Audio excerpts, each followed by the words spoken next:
Welcome back to the channel. I promised a quick look behind the scenes as I recorded my three-part harmony cover version of Julia by John Lennon. Let's get right to it. So I've always considered Julia one of John's most heartfelt and even spiritual songs. And something I discovered while recording Julia is that John was in a spiritual mindset when he wrote it, because he actually quotes a line from Sand and Foam. That's a 1926 book of wisdom by the Lebanese-American author Khalil Gibran. You probably know him as the author of The Prophet, right? So here's the quote that John paraphrased. "Half of what I say is meaningless, but I say it so that the other half may reach you." So here it is in John's version. Half of what I say is meaningless, but I say it just to reach you, Julie.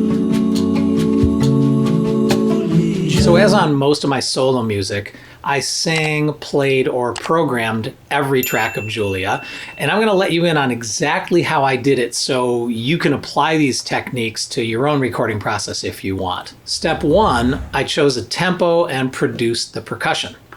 Now I say produced because I used the drummer feature in Logic Pro, and that allowed me to choose a specific drummer personality, right? This is the exact percussion they'd play and the way I wanted that rhythm to feel. You know, should it push the beat a little? Should it lag? Should it have a little bit of swing, etc.? I can adjust any parameter to get the exact sounds and the exact rhythmic feel I want. So I cut the drummer track into segments, and each segment has something a little bit different about it. But when you put it all together, it's a real performance.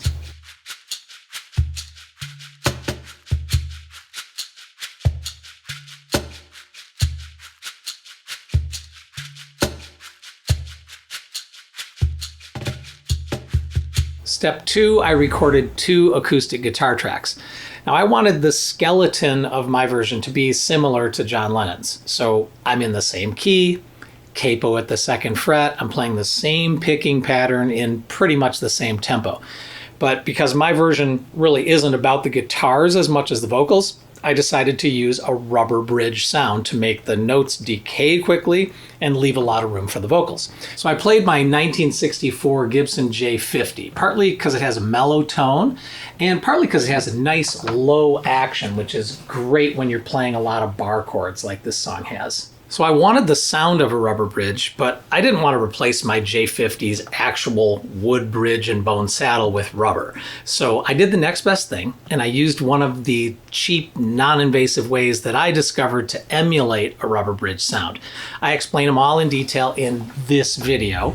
Definitely worth checking out if you want to experiment with rubber bridge sound, before you modify a guitar or invest in an actual rubber bridger. I used rubber tubing woven through the strings right near the bridge. I'm going to hold this up so you can see it up close. So I recorded the guitar part twice and then panned the guitars hard left and right like this.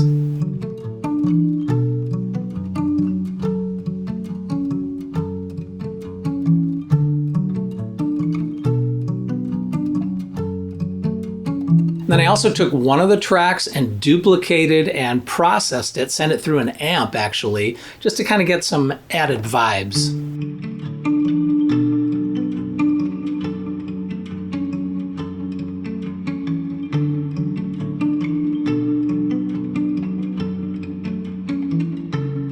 So next came the vocals.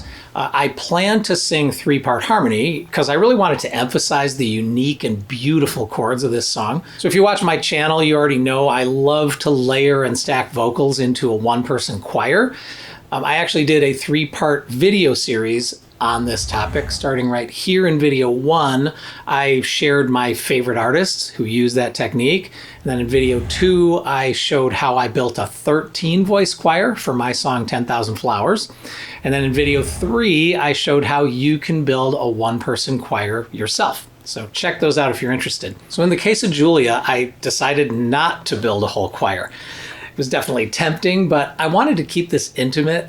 So this time around, I just sang 3-part harmony with just 3 voices. And when voices are exposed like this, they've got to be in tune, right? So here's my process. I always record the lead vocal or main melody first. Half of what I say is meaningless, but I say it just to reach you, Julia. Now in Julia, a second lead vocal comes in 3 distinct times. It's this overlapping vocal just singing the word Julia. Julia.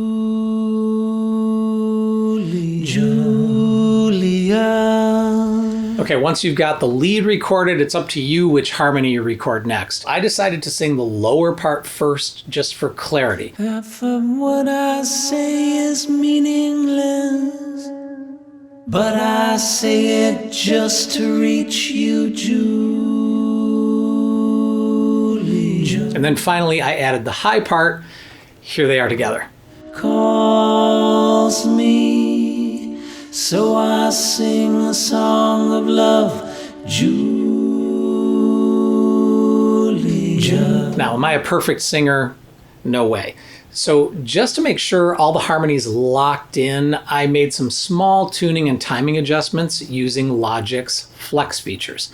Now, I just love how Logic lets me surgically fix any obvious mistakes, but it leaves all the humanity of the performance intact. What I say is meaningless. So there's the basic song. Percussion, 2 rubber muted guitars, and lead and harmony vocals. So I let it sit like this for about a week to decide whether it was done, right? Whether is this complete? Then I played it for a musician and composer I trust and admire, a guy named Mark Vickness. You can actually find out about some of Mark's music, just gorgeous stuff, right here. Mark suggested bringing in some kind of solo instrument at the end. He was imagining maybe a sax or maybe an electric lead guitar. And then I played the raw version for my music producer son, Eli, and my songwriting daughter, Avalon. And Eli suggested adding a Mellotron somewhere. And I thought, yeah, that would be cool. It'd be a true Lennon-esque touch, right?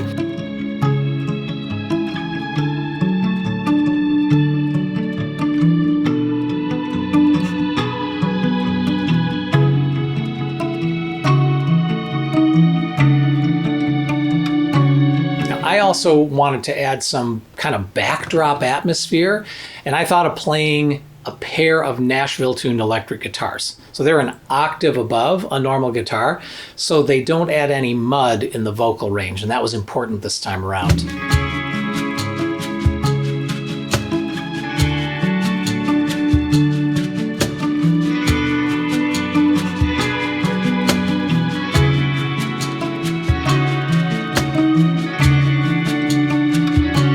Now, for the elusive solo at the end, Avalon suggested a mandolin, and that idea lit us up. I think it sounds great. Tell me what you think.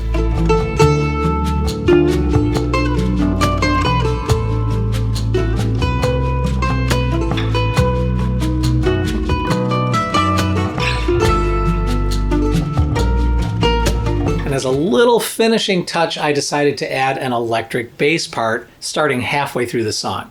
So I tuned the bass in drop D, so I took that E string down to a low D for a nice deep tone, and then I dialed in the tone and feel I wanted. It's very Beatlesy.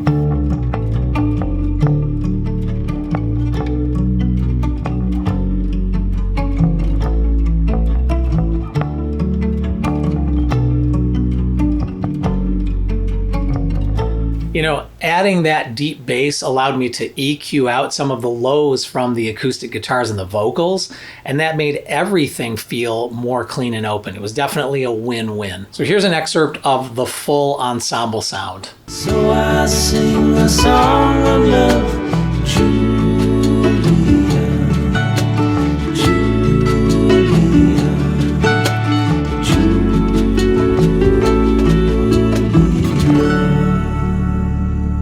All right, there you go. If you'd like to hear the whole song, you can watch the video right here. I actually included guitar chords on screen in case you want to learn it and play along. And if you do, remember capo at the 2nd fret. Now, please also do me the honor of finding me and my music on Spotify or Apple Music or wherever you stream your music. Name is Robert Cassard on Spotify, For some reason, it's just Cassard on Apple Music. Anyway, please add me to your favorites. This kind of thing means the world to indie artists like me. Really helps us with the algorithms that we're battling against. All right, I put links in the description to make it easy to find. So thank you. See you next time, or keep going right here.